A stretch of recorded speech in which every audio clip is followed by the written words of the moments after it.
Assalamualaikum warahmatullahi wabarakatuh. Alhamdulillah wa syukru ala ni'amillah, amma ba'du. Pendengar dan pemirsa dimanapun Anda berada, bahagia sekali pagi hari ini kita jumpa kembali di Mutiara Pagi RRI Bandung. Anda bisa menyimak kami di FM 97,6 MHz Pro 1 RRI Bandung, tentu di beberapa FM lainnya di daerah Anda masing-masing. Anda bisa menyimak kami dan Anda pun bisa melihat kami pendengar dan pemirsa di channel YouTube kami RRI Bandung. Pagi hari ini kami akan membahas yang bertakwa mendapatkan surga, tentu yang zalim adalah akan mendapatkan azab. Al-Ustadz Haji Umar Yusuf M.Sos akan membahas tentang topik ini dan Anda bisa langsung pendengar ketika Anda melihat kami di channel YouTube kami, silakan Anda chat atau Anda bisa bertanya kepada kami langsung dengan bahasan topik ini. Baik, seperti apa yang bertakwa mendapatkan surga dan zalim mendapatkan azab? Kita simak pemaparan narasumber kami Al-Ustadz Umar Yusuf M.Sos. Silakan Pak Ji. Baik, terima kasih. Assalamualaikum warahmatullahi wabarakatuh. Waalaikumsalam. Innal hamdalillah nahmaduhu wa nasta'inuhu wa nastaghfiruh wa na'udzu billahi min syururi anfusina wa min sayyiati a'malina may yahdihillahu fala mudhillalah wa may yudlil fala hadiyalah. Asyhadu an la ilaha illallah wahdahu la syarikalah wa asyhadu anna Muhammadan abduhu wa rasuluhu la nabiyya ba'da. Allahumma shalli ala Muhammad wa ali Muhammad wa barik wa sallim. Syukur alhamdulillah kita panjatkan puji dan syukur kehadirat Allah Subhanahu wa taala. Kita semuanya masih diberikan berbagai macam nikmat, sehingga dengan nikmat yang Allah berikan maka kita tidak pernah melepaskan diri dari rasa syukur kita kehadirat Allah Subhanahu wa taala. Semakin banyak kita sering bersyukur, maka Allah akan menambah, dan itu janjinya. Tetapi sebaliknya jika kita kufur, maka inna azabil syadid, maka azab Allah itu sangat pedih sekali. Pemirsa dimanapun berada, jamaah Mutiara Pagi RRI Bandung, pada kesempatan kali ini saya akan mengangkat tentang yang bertakwa akan mendapatkan surga, dan itu jaminan. Kemudian yang zalim akan mendapatkan azab, itu pun jaminan. Jadi azab itu ditujukan kepada orang yang zalim, sementara surga itu diperuntukkan bagi orang-orang yang bertakwa. Dalam surah Maryam, surah yang ke-19 ayat yang ke-71-72, A'udzubillahi samiil alim minasyaitonir rajim. Bismillahirrahmanirrahim. Wa im minkum illa wariduha kana ala rabbika hatmam maqdiya. Hatmam maqdiya. Dan tidak ada seorang pun daripadamu melainkan akan mendatangi neraka itu. Hal itu bagi Rabbmu adalah suatu kemestian yang sudah ditetapkan. Artinya begini, ketika kita memahami ayat ini bahwa tidak ada seorang pun dari kita melainkan akan mendatangi neraka itu. Artinya neraka itu akan didatangi oleh orang-orang yang zalim, oleh orang-orang yang zalim, zalim terhadap dirinya sendiri, zalim terhadap lingkungan sosial, zalim terhadap alam semesta, zalim terhadap keluarga, zalim terhadap orang lain, bahkan zalim terhadap Rasulullah, Rasulnya, bahkan zalim terhadap Robnya. Maka orang-orang yang zalim ini akan mendatangi neraka tersebut atau azab tersebut. Summa tunazzal ladzina taqaw wa nazarul wa nadharudz zalimina fiha jisiyya. Kemudian kami menyelamatkan orang-orang yang bertakwa. Di sisi lain, orang-orang yang zalim itu akan mendatangi neraka, akan mendatangi azab Allah. Tapi di sisi lain, Allah akan menyelamatkan orang-orang yang bertakwa dan membiarkan orang-orang yang zalim dalam keadaan berlutut. Kelak nanti Allah akan menyelamatkan orang-orang yang bertakwa, tapi di sisi lain di sisi lain orang-orang yang zalim itu dalam keadaan berlutut. Artinya berlutut itu berdiri di atas lututnya. Bisa jadi itu meminta permohonan, maaf dan lain sebagainya. Tapi yang jelas di dalam surah Maryam ini digambarkan bahwa orang-orang yang zalim itu seperti itu. Dan Allah memberikan janji bahwa orang-orang yang bertakwa itu akan diselamatkan. Bahkan di dalam surah Al-Lail, surah yang ke-92 ayat yang ke-17. Bismillahirrahmanirrahim. Wa sayujannabuhal atqa. Dan akan dijauhkan orang-orang yang paling takwa dari neraka itu. Ini sebuah janji dari Allah. Neraka itu akan dijauhkan bagi orang-orang yang bertakwa. Orang-orang yang bertakwa akan dijauhkan dari siksa api neraka.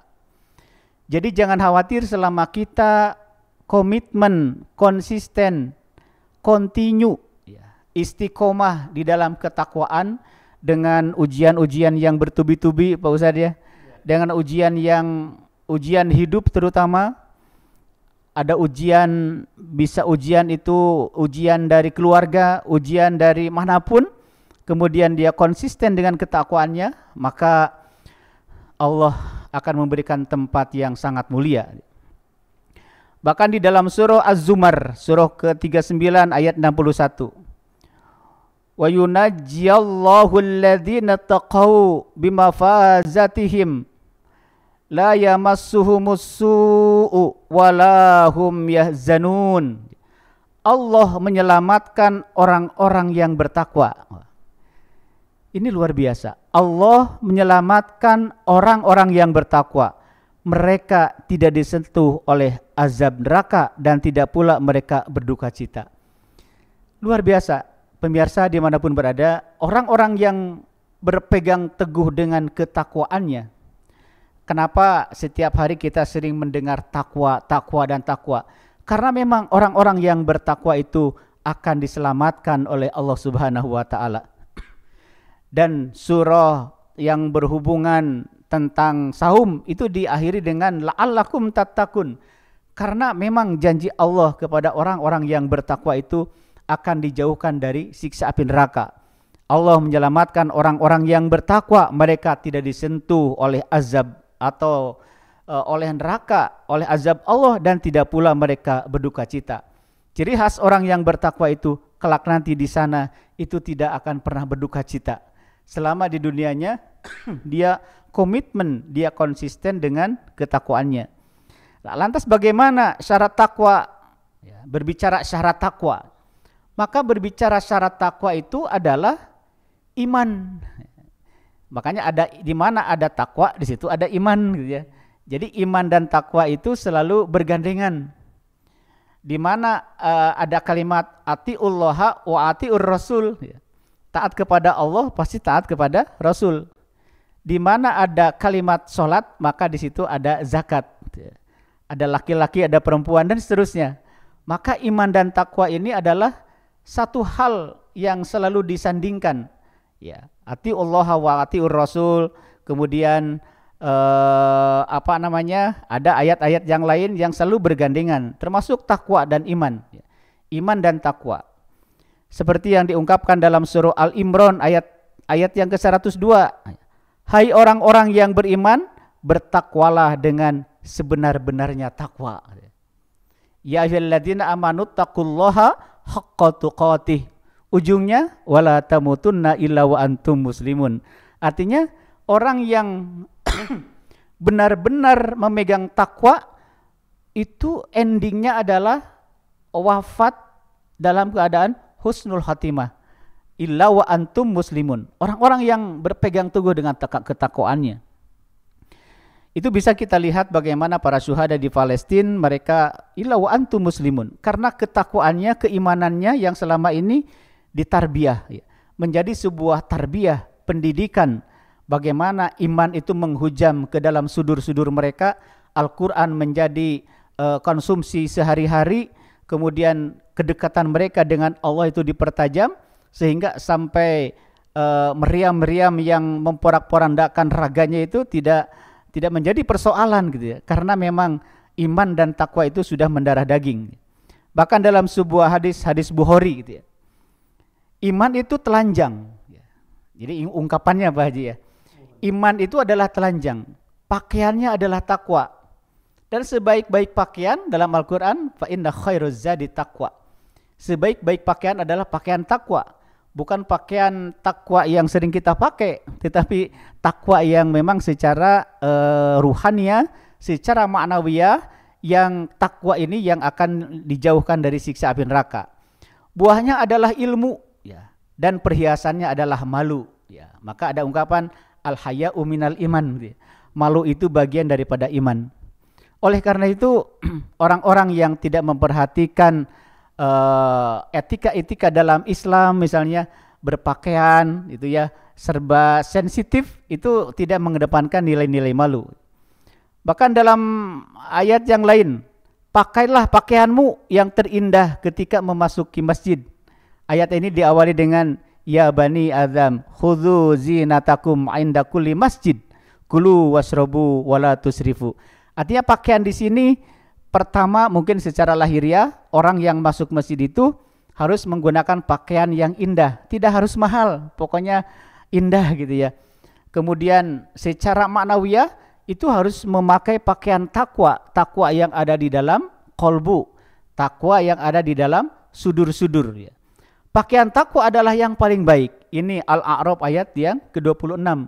Dan sebaik-baik pakaian itu adalah pakaian takwa. Oleh karena itu, kemanapun kita berada, ittaqillaha haitsuma kunta, ya. Bertakwalah kamu dimanapun berada. Di sekolah bertakwa, di tempat pekerjaan bertakwa, di luar bertakwa gitu ya. Sehingga dengan takwa dilibatkan tidak akan terjadi pelecehan-pelecehan yang tidak benar gitu ya. Sekarang kita sangat prihatin dengan berita-berita, pertama pembulian, yang kedua amoral, bahkan itu mendominasi di sekolah-sekolah. Berarti ini harus dievaluasi oleh Menteri Pendidikan. Kenapa? Apakah gara-gara karena ada kurikulum merdeka sehingga mereka merdeka melakukan apapun gitu ya?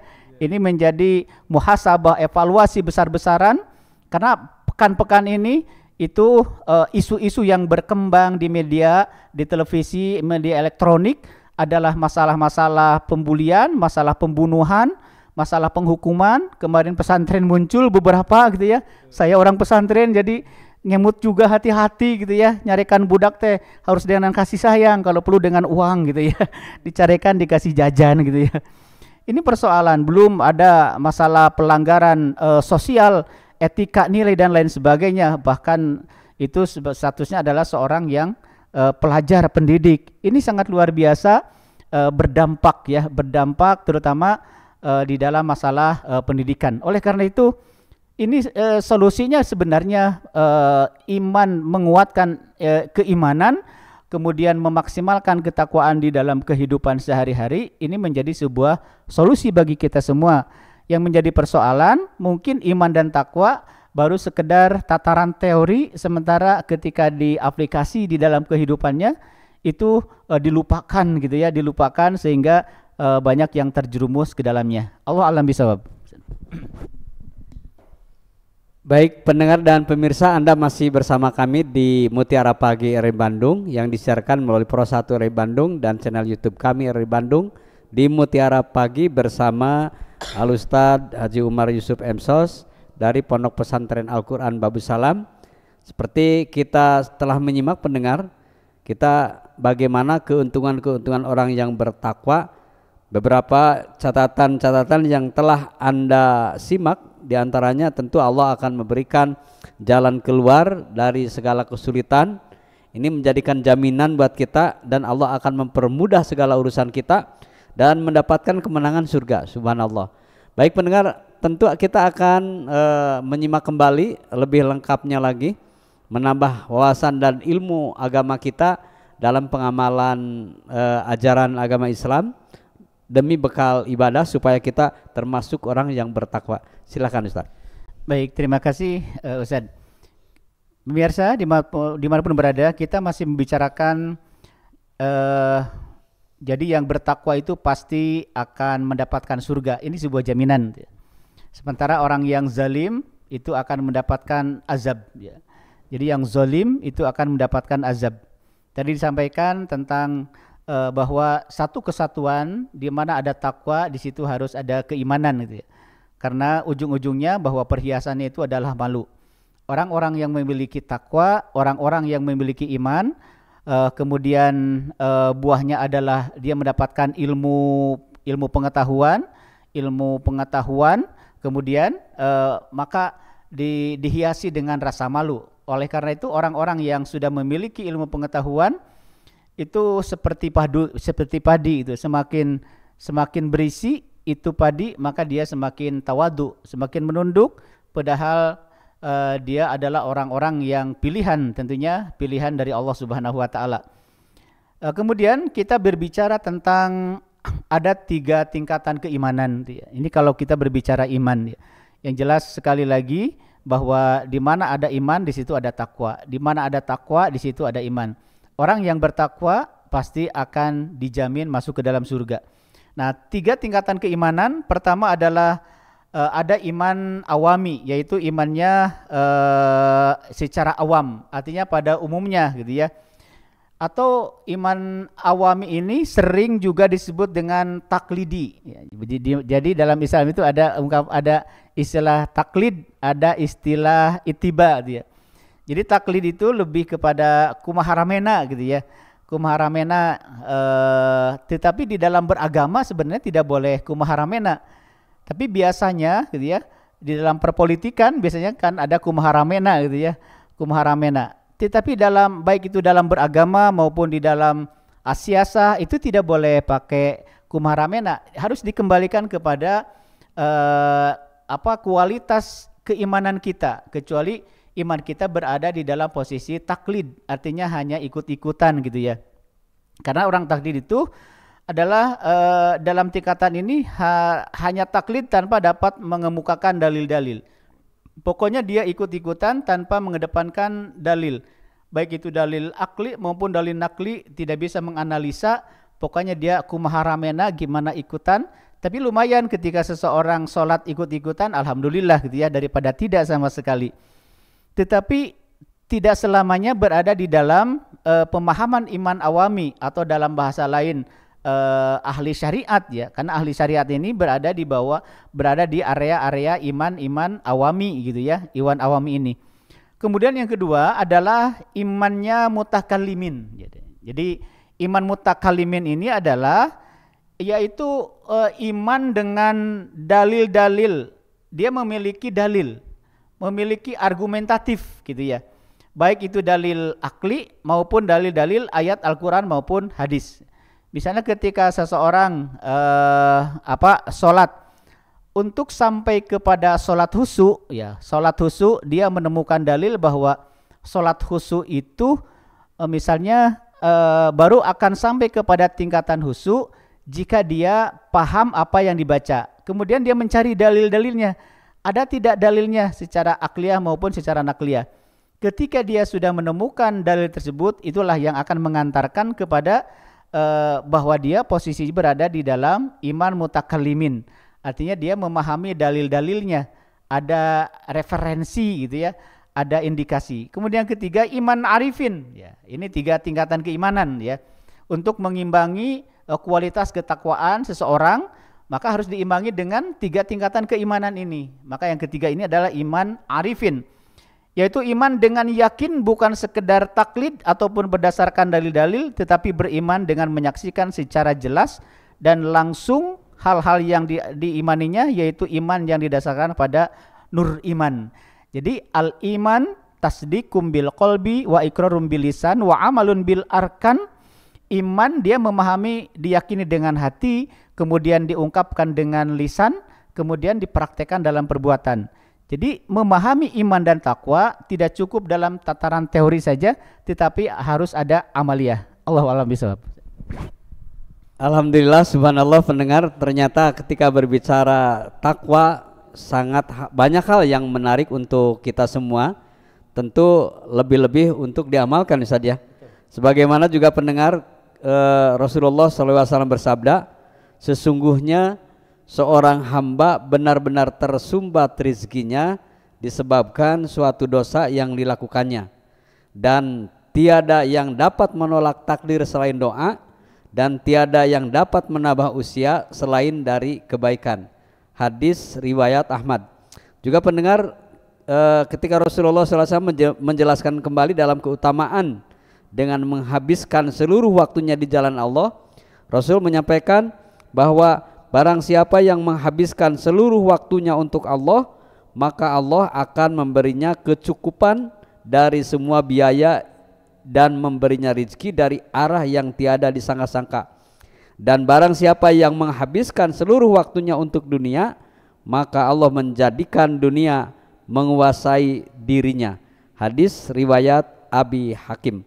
Pendengar, di akhir perjumpaan kita, Al-Ustadz Umar Yusuf akan menyampaikan kesimpulan terakhir dari apa yang telah kita sampaikan.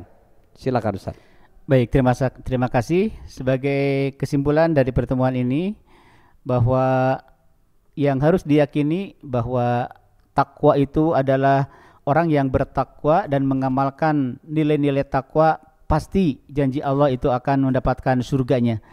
Maka artinya orang yang masuk surga itu adalah orang-orang yang takwanya semakin meningkat.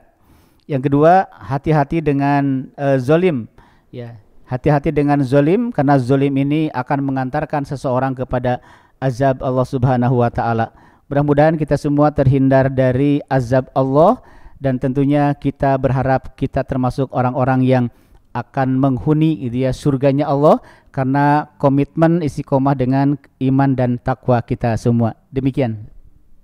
Baik pendengar, terima kasih perjumpaan kita di pagi hari ini. Semoga apa yang disampaikan bermanfaat buat kita, tentu buat bekal ibadah kepada Allah Subhanahu wa taala. Dan sekali lagi kami ingatkan bagi Anda yang ingin melihat langsung acara kami, silakan live YouTube RRI Bandung, bisa Anda buka di Mutiara Pagi RRI Bandung, dan Anda pun pendengar bisa menyimak kami setiap hari di pukul 5 sampai pukul 6 di Mutiara Pagi RRI Bandung, dan insya Allah dengan tema dan topik yang berbeda dari narasumber kami yang disajikan. Dan tak lupa, jika ketika Anda dalam penyampaian kami Anda ingin bertanya kepada kami, Anda bisa menyampaikan lewat SMS Pro 1 RRI Bandung, ataupun Anda bisa chat langsung kami di channel YouTube RRI Bandung. Mewakili kerabat kerja yang bertugas, atas minta solihin pamit undur diri. Subhanakallahumma bihamdika asyhadu alla ilaha anta astaghfiruka wa atubu ilaik. Wassalamualaikum warahmatullahi wabarakatuh.